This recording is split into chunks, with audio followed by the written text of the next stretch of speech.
For the management of obesity, we have first step is to improve obesity-related comorbidities.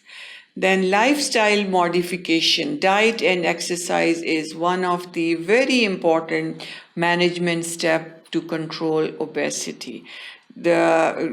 To use less caloric diet and to exercise regularly, at least 45 minutes is a very, very good management strategy.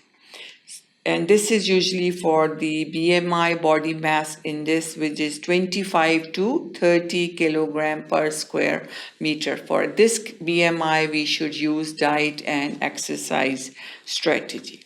Then pharmacotherapy, when we need to use the drugs, which is BMI 30 to 40 kilogram per square meter.